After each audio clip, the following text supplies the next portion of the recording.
Hey everybody, thank you for joining us for this special edition of Talking Cardboard. It is a late night first impressions video of a new game from Kickstarter, Ankh, and some of, but not all of, the expansions.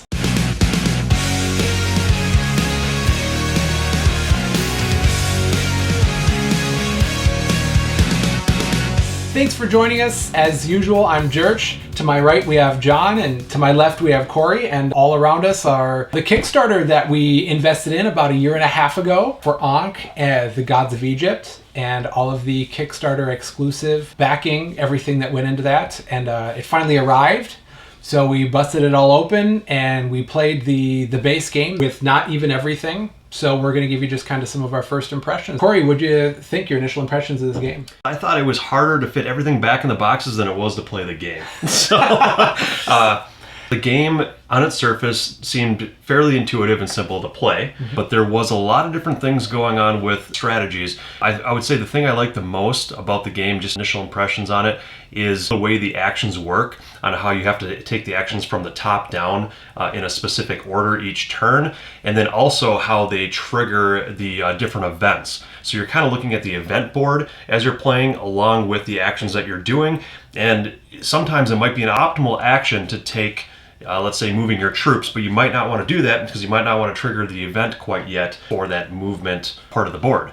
So that was kind of my favorite aspect. That was a really cool part of the game where it wasn't just your actions furthering along, but trying to figure out and plan what other people would do to box somebody in or to try to race to a certain point. That was a really cool mechanic of it. So John, as usual, you won the game. What were your first impressions of being an Egyptian god? I like that all the gods have their one asymmetric special god power, and I think there are definitely ways you need to strategize around using those. I had a god that gave me extra followers for when I built a monument, and I could do that essentially every combat phase to get some followers, and then I just use that to sack them for points. So I feel like that worked really well. Yeah, as usual, John finds the loophole, the angle, the strategy in the game, and wins it the first time we play. Didn't even have to win any combats, not necessarily.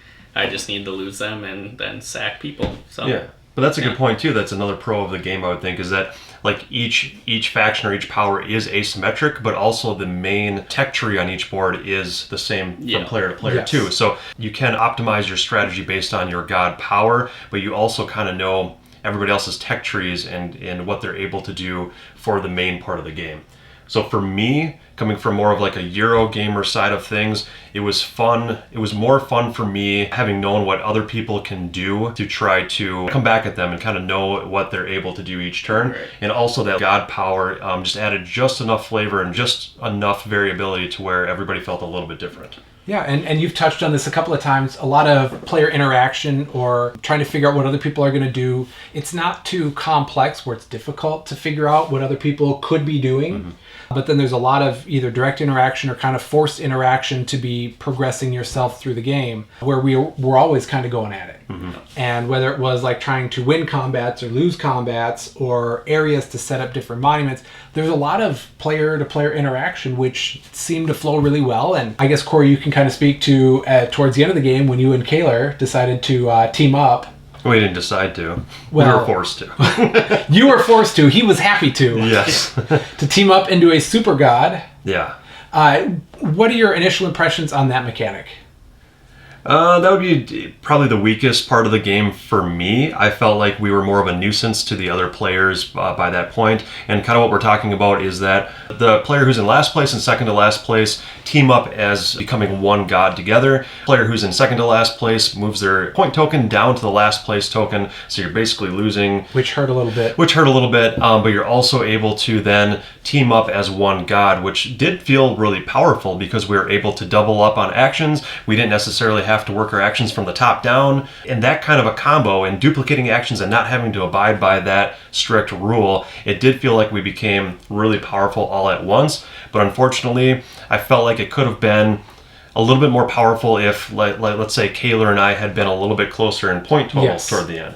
That big jump just kind of really hurt it to where we did feel like we were out of the game at that point. You guys did catch way up. I think leading up to that part in the game is a real incentive, kind of a rat race for me to make sure I wasn't one of those bottom two, because I didn't want to team up. I didn't want to experience that aspect of the game, at least this first time.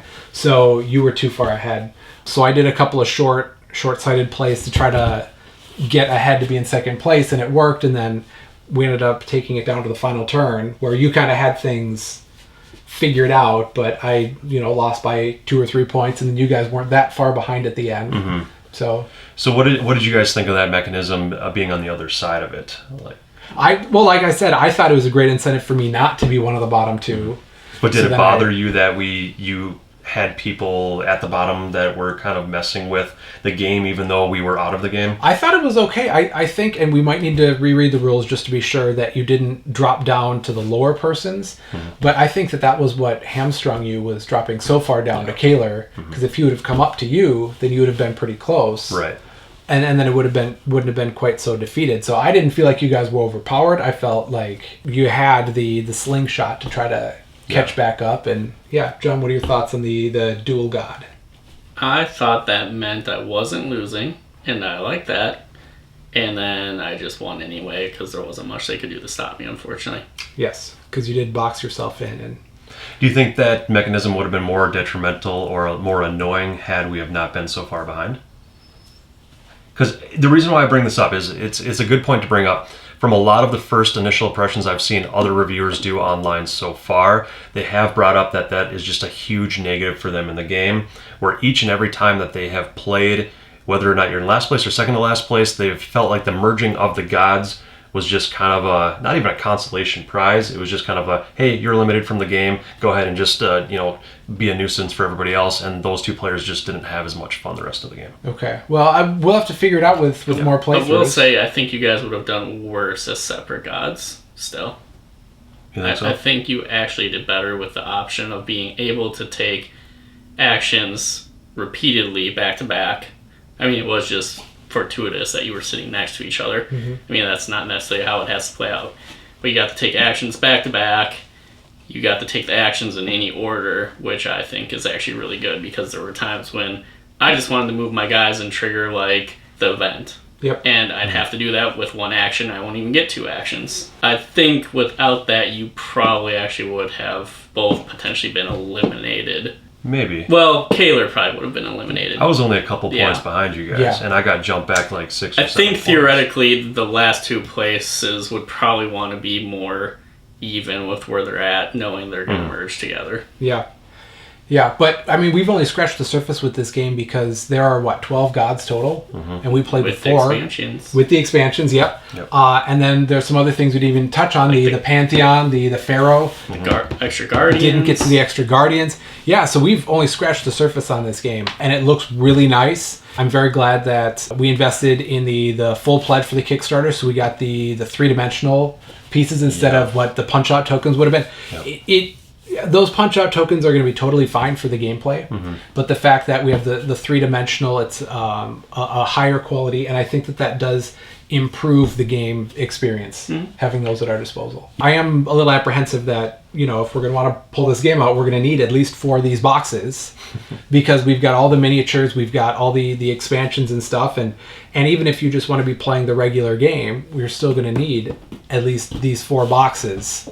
So trying to figure out how to make that work is going to be kind of a frustration or pain. Yeah, it'll be a downside for me, but I love having all this content that we can continue to explore.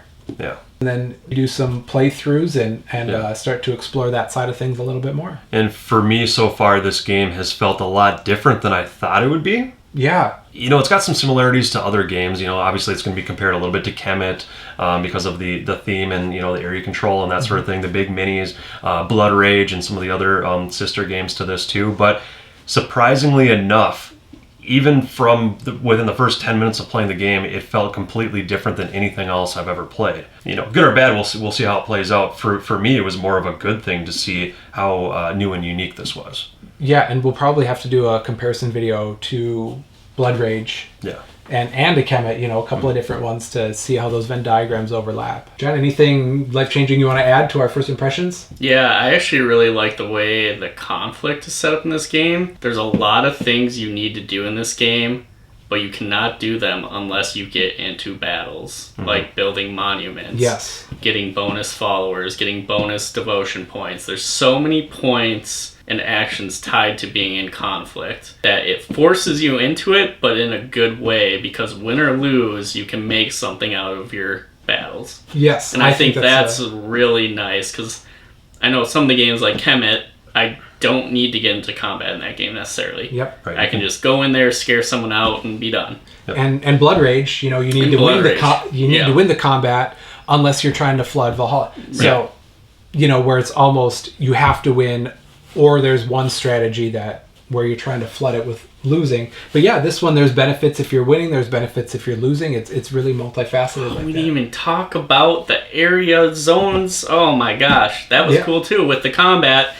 Everything is sectioned off into zones. You start with 5 zones. At least in the scenario that we played. In the scenario we played, I think actually we started with 4 zones. Yep.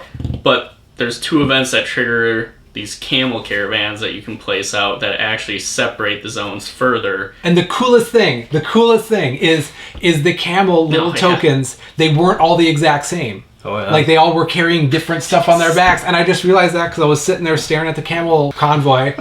Wait a minute, they're carrying different things. I just thought that was so cool. It was a nice little touch. Please continue. But regardless, you create 2 new zones essentially, and how you can create them in boxing off certain monuments or players where they're kind of fighting over areas just is really adds a lot of strategy to the game, because not only can you create a separate zone, but you also can now flip-flop the numbers on the zone, and that changes how the conflicts occur, which could be super beneficial to you. Which it did make a difference with one of the Guardians we had. So there's layers of strategy that we just started to scratch the surface on. So. And I will have to say that people will either love or hate that, I think.